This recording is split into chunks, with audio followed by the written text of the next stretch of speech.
Ya, Assalamualaikum warahmatullahi wabarakatuh. Salam sejahtera bagi kita semua. Om Swastiastu, Namo Buddhaya, salam kebajikan.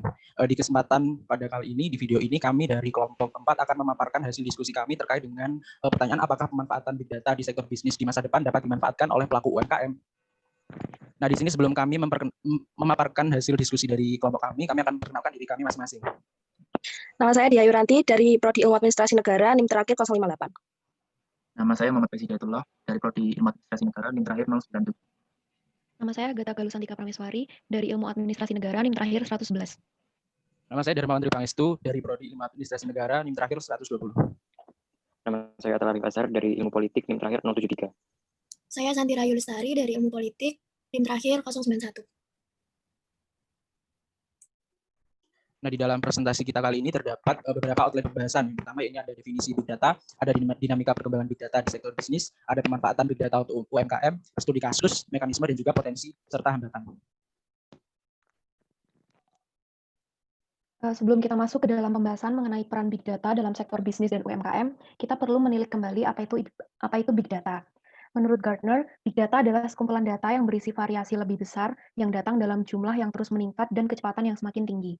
Sederhananya, Big Data adalah sekumpulan datasets yang bersifat sangat besar dan kompleks, terutama dari sumber data baru.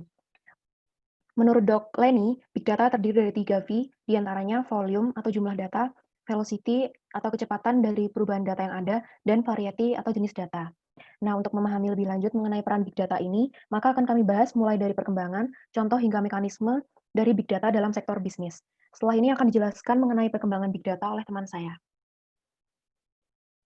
Dinamika perkembangan Big Data di Indonesia. Dilihat dari aspek sosioteknis, perkembangan Big Data di Indonesia dapat dibagi menjadi 3, yaitu makro, meso, dan mikro. Yang pertama, makro. Perkembangan secara makro ini dapat dilihat sebagai perkembangan sistem secara konstruksi seperti apa. Perkembangan Big Data di Indonesia dipengaruhi oleh perkembangannya Big Data secara global. Faktor pertama yang mempengaruhi yaitu meningkatnya volume data yang dihasilkan secara masif, terutama dari sektor bisnis. Planning mencatat bahwa perusahaan-perusahaan besar mulai membangun data warehouse, yaitu sebuah sistem komputer untuk mengarsipkan dan menganalisis data historis suatu organisasi, seperti data penjualan, gaji, dan informasi lain. Faktor kedua yaitu mendukung perkembangan, yaitu peningkatan kapasitas komputasi elektronik. Fenomena ini sesuai dengan hukum Moore yang menyatakan bahwa kemampuan semikonduktor untuk memproses data meningkat sebesar 2 kali lipat setiap 2 tahun. Instrumen penghasil dan penyimpan data digital seperti sensor, telepon genggam, dan hard disk, serta teknologi pendukung seperti cloud computing, IoT, dan data center mengalami peningkatan. Selanjutnya, perkembangan secara meso dapat dilihat pada perkembangan sistem Big Data itu sendiri dan pengaruh dari lingkungan yang ada.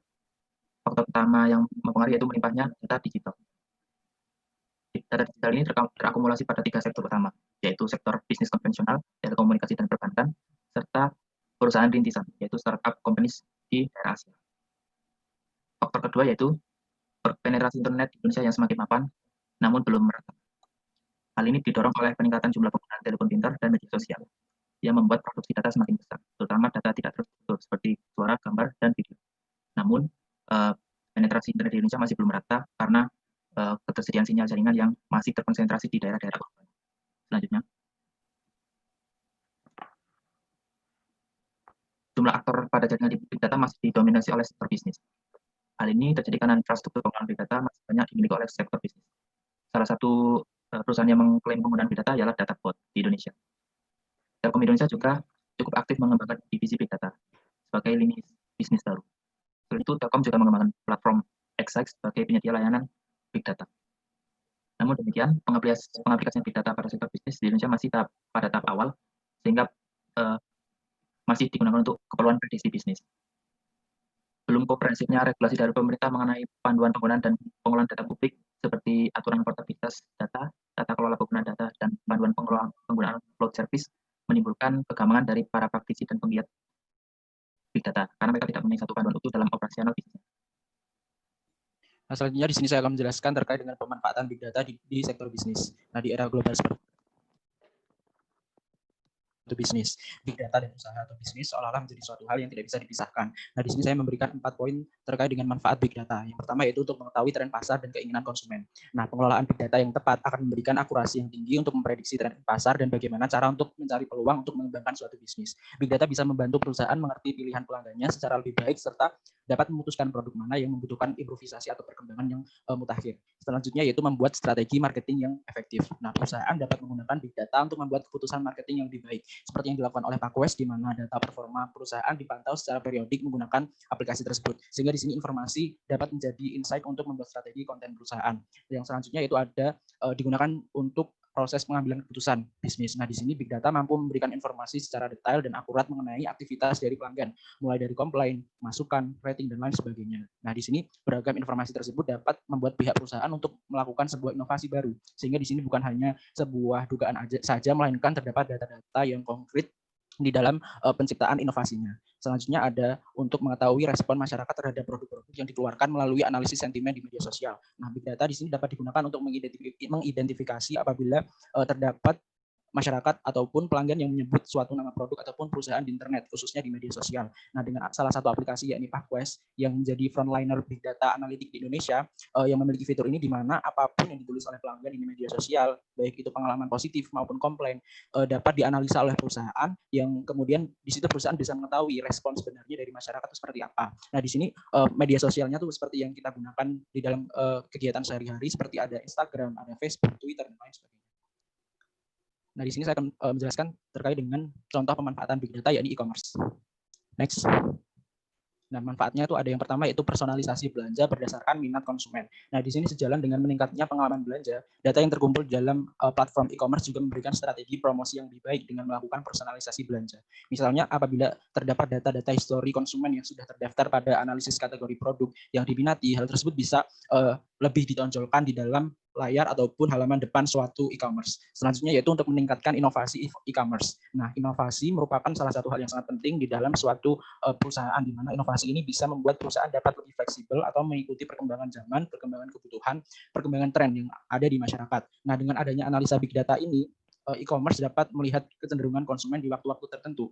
Nah, dengan adanya kecenderungan waktu inilah bisa digunakan perusahaan untuk menciptakan inovasi-inovasi yang lebih tepat sasaran. Nah, yang terakhir terdapat pengoptimalan katalog produk. Nah, di sini big data juga memungkinkan untuk memprediksi kebutuhan pelanggan, sehingga di sini terdapat optimasi terkait produk-produk yang akan ditampilkan. Sehingga di sini dengan adanya optimalisasi ini dapat memungkinkan suatu perusahaan memiliki menciptakan efektivitas dan juga efisienitas di dalam katalog produk yang mereka paparkan, seperti itu.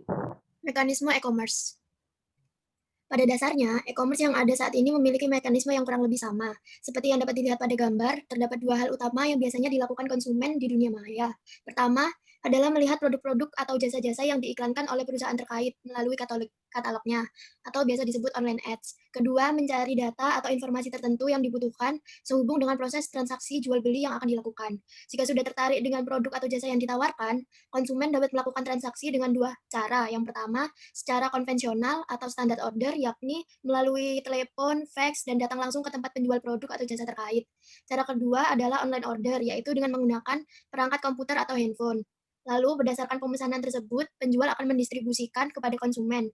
Bagi penjual yang melibatkan barang secara fisik, penjual akan mengirimkan barang melalui kurir. Adapun produk atau jasa yang dapat diubah menjadi digital seperti produk-produk yang berbentuk teks, gambar, video, dan audio tidak perlu dikirimkan lagi, melainkan dapat dikirim ke konsumen melalui internet. Contohnya electronic newspaper, digital library, dan lain-lain. Selanjutnya, melalui internet juga dapat dilakukan aktivitas pasca pembelian, yakni pelayanan purna jual atau biasa disebut electronic customer support. Proses ini dapat dilakukan melalui telepon ataupun jalur internet seperti email, chat, dan lain-lainnya. Melalui interaksi tersebut diharap dapat menarik konsumen kembali untuk melakukan pembelian produk atau jasa di kemudian hari atau disebut follow on sales. Studi kasus, fitur-fitur Shopee mempermudah UMKM dalam memajukan usahanya. Shopee merupakan salah satu marketplace yang saat ini memiliki banyak pengguna. Hal itu disebabkan karena fitur-fitur yang terdapat dalam Shopee bisa mempermudah penjual maupun pembeli dalam bertransaksi maupun berinteraksi. Shopee juga memiliki data penjual dan pembeli yang sangat banyak, bahkan dari beberapa negara. Shopee memperdalam penggunaan big data untuk mempermudah sektor bisnis, terutama UMKM, dalam memajukan usahanya. Next. Fitur-fitur dalam Shopee antara lain, yang pertama fitur live chat, lalu produk pilihan toko, gratis ongkir, Shopee Live, S Pinjam, dan yang terakhir adalah voucher dan cashback.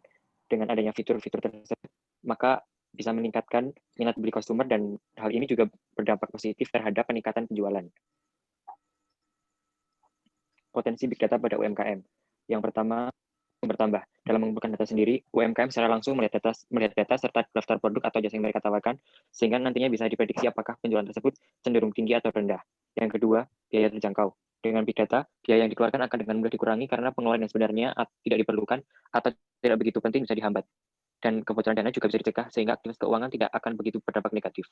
Yang ketiga, performa pesat. Dengan adanya Big Data, pelaku UMKM bisa secara cepat memahami apa yang harus jadi topik utama dalam melakukan penjualan, serta memprioritaskan hal tertentu untuk membuat kinerja lebih cepat. Yang keempat, feedback lebih besar. Dari para pelanggan, nantinya akan langsung terdapat feedback dari produk atau jasa yang telah ditawarkan oleh penjual. Dengan feedback tersebut, pelaku UMKM akan langsung mengerti apa yang harus mereka tingkatkan, dan UMKM juga bisa menilai perilaku konsumen, serta dengan mudah memenuhi kebutuhan konsumen. Selanjutnya yaitu saya akan menjelaskan beberapa hambatan yang ada dalam pemanfaatan Big Data untuk UMKM.